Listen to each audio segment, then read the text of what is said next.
દરેક નીતિની સામે કાયદાની રીતે ઉભો રહેતો SSK ન્યૂઝ ચેનલ।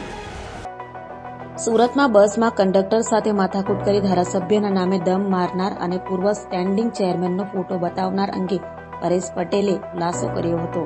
સુરતમાં સવારે એક વિડીયો વાયરલ થયો હતો, જેમાં બસના કંડક્ટર સાથે એક ઈસમ માથાકૂટ કરી પોતે ધારાસભ્યનો પુત્ર હોવાની વાત કર્યા બાદ પૂર્વ સ્ટેન્ડિંગ ચેરમેન પરેશ પટેલનો ફોટો બતાવ્યો હતો। આ અંગે પૂર્વ સ્ટેન્ડિંગ ચેરમેન પરેશ પટેલ દ્વારા ખુલાસો કરવામાં આવ્યો હતો અને જણાવાયું હતું કે આ વિડીયો બાબતે મારે કોઈ લેવા દેવા નથી। વિડીયોમાં મારા નામનો અને ફોટાનો ઉલ્લેખ કરી દમ મારવામાં આવ્યો છે। બે આરટીએસ સંચાલકને ફરિયાદ કરી તપાસ માટે કહેવામાં આવ્યું છે અને કાયદેસરની કાર્યવાહી કરવા માટે સૂચન કર્યું છે।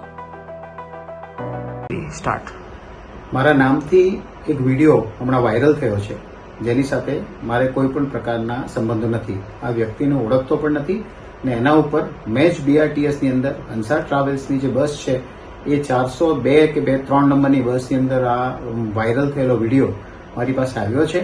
આની સાથે અમારે કોઈ લેવા દેવા નથી। એમની પર કાયદેસર કાર્યવાહી કરવા માટે મેં સુરત મ્યુનિસિપલ કોર્પોરેશનમાં પણ જાણ કરી દીધી છે। આભાર।